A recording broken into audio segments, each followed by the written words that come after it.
guys, it's 21 Maxwell here, and welcome to episode 112 of the TNA Impact Wrestling TEW2013 Let's Play. We're in the second week of July. We've got our TNA Crossfire event as we head towards the Hardcore Justice pay-per-view, which of course is at the end of the month. I've had a few thoughts. I want to try and bring in a similar thing to what WWE had with the Beast for Beast, so we may look at some sort of event probably next month, so I can actually get some build towards it, just like a special event in one area, somewhere in the world. Maybe not Japan, because that would be too similar, but maybe even in England, or even a one-off event, possibly in Mexico or something. Not a pay-per-view, not a TV show, just like a one-off event, big event, just to run it, just for something different. But that aside, as I said, it's another episode of Crossfire, 14 segments to continue storylines on the way to Hardcore Justice. 3 pre-show segments, and we're booking today's show in the Mid-Atlantic region, in the First Mariner Arena in Baltimore. Yet for some reason this skin has the Mexico badge looking like a combination of the Mexico badge and a French flag. But hey, that's what it is. We'll roll on it. It's just a small little thing. Let's hope we have another good show, guys, and let's hopefully produce a show that you guys will enjoy and have a rough idea where we're hoping to go at Hardcore Justice. So, let's kick on with the show and see how we do with another episode of TNA Crossfire. So we start off in our first dark match, and a match that had some good action but not much in the way of heat. We had the Destroyer Nation. That's our new tag team nickname. Of course, I put the option to you guys, and Vortex came out with a great name of the Destroyer Nation, which fits them to a T, I think. So the Destroyer Nation of Bobby Lashley and Ua Nation defeated Crime Time in 9:20 when Ua Nation defeated Jason Paul by pinfall with a jackhammer. This got a C64. I think we're at this case now where Crime Time aren't going to be here much longer. We're literally just jobbing them out to get these guys over. But a good C64 rating. Ua Nation's improving technical skills. The negatives are mostly going to be for holding back and inconsistency. An extremely short match, Jake Carter defeated Christopher Daniels in 4:39 with the Avalanche. This got a D44. Daniels wasn't happy to do the job, but you know, screw it. Jake Carter's one for the future. Daniels is over the hill in this game. Nothing there in skill reports. Declining physical ability, yep. So we're pretty much using Christopher Daniels as a person to elevate younger talent. And our final pre-show match about to feature great action and average heat. Chris Hero defeated Joey Ryan in 8:19 with a death blow. A disappointing C60. I was hoping this would maybe score into the Bs. No road agents, no skill improvements, negatives. Fatigue on the part of Joey Ryan, declining physical ability on Chris Hero. I don't really know what to do with Chris Hero, he's kind of like stuck in limbo at the moment. But let's kick on with the show anyway and let's see how the actual episode of Crossfire goes. So we start the show off, we're joined in the ring by the TNA World Champion Samoa Joe and his missus, his bub, his female acquaintance, Angelina Love. Joe says, "We told you all along," and there's a big evil laugh. Mess with Samoa Joe and Angelina Love and you will get hurt. CM Punk, you were warned, and because of your actions, you now will not face me at Hardcore Justice for my TNA World Championship. So let me put you all on notice. Any one of you try and steal this title from me, I'll make sure you don't make it to a match against me. So Joe's sitting making his intentions clear. Punk wanted the title. Punk's out of action now. Anybody else that tries is going to suffer the same fate. Austin's music then hits. Of course, he is the general manager of TNA Crossfire. The crowd roars. Austin says, "So you little son of a bitch, who runs this place? Me or you? Don't even answer that. You think you can go around here hurting my superstars, ruining my matches? I tell you what, champ, if you think you're that damn good, I'm going to make your life a living hell each and every week. Starting tonight, you've got the up-and-coming Ricochet, a man who could easily cash in that case any time on you to win your World Championship. As for CM Punk, he may be back for Hardcore Justice, time will tell, but watch your back, son, he may just get you." So Austin's made the match Ricochet versus Samoa Joe tonight, and he's also saying Punk could be back for Hardcore Justice and Joe should watch his back. Let's get a B+84. No skill improvements there, and the dirt sheet only that done to a cold crowd, so very happy with that start to the show. It's already booked in. And a match that had some good action and average heat. Morrison defeated Mascara Dorada in 7:42 with a surprise roll-up. This is just to get Morrison some more momentum going into the X Division match. A C65 with X Division storyline advances.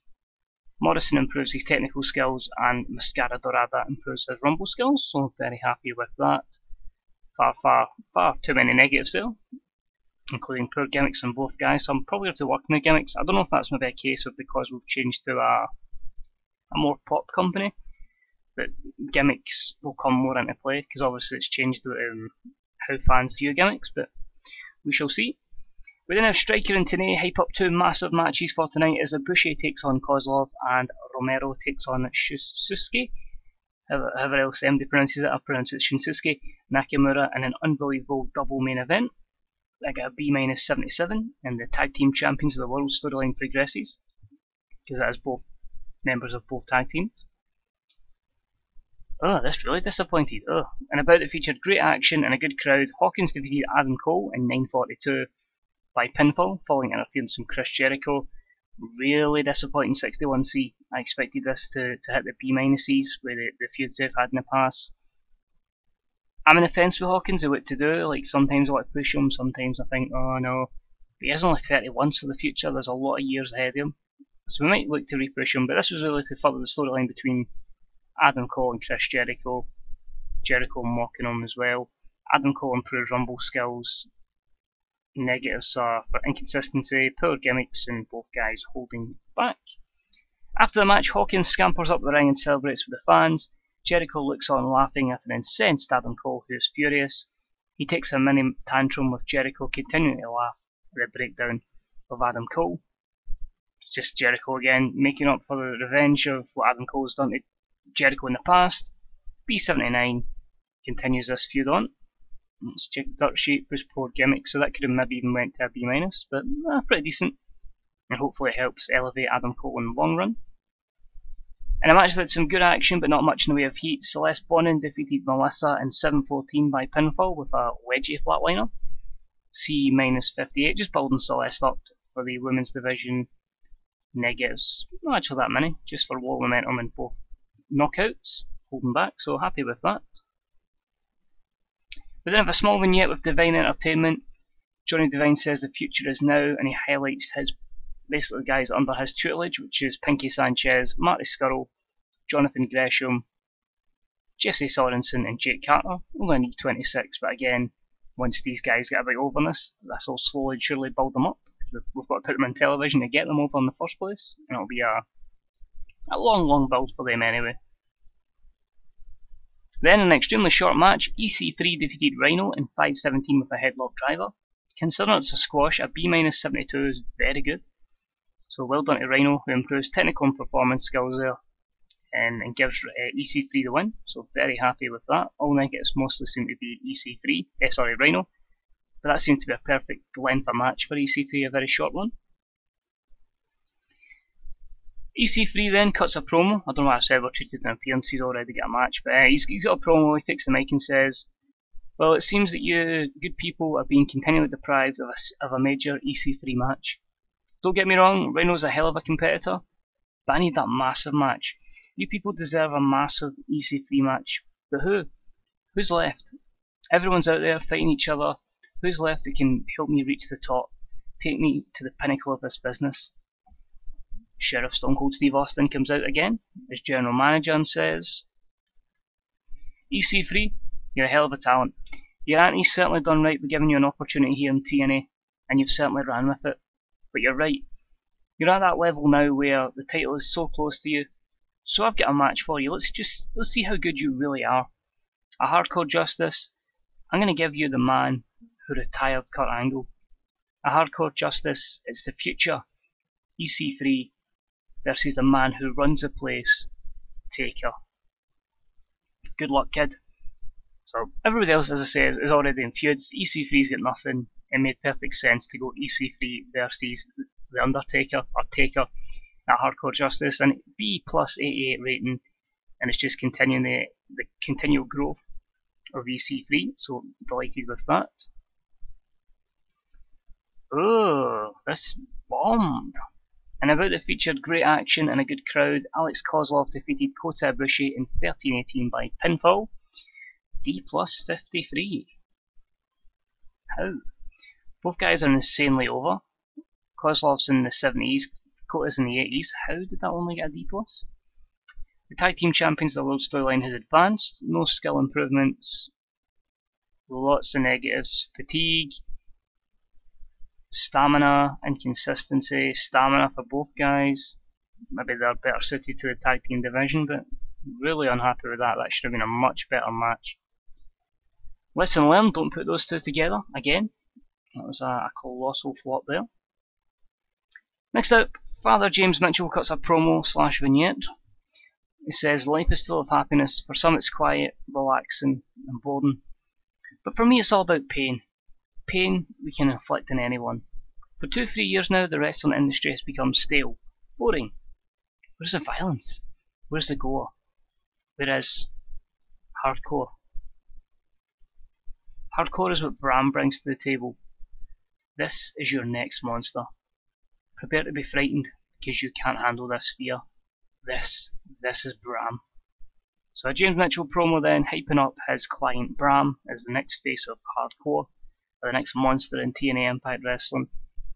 D+53 is decent. That says that will come over time as well. We just need to get both guys a bit of momentum over time.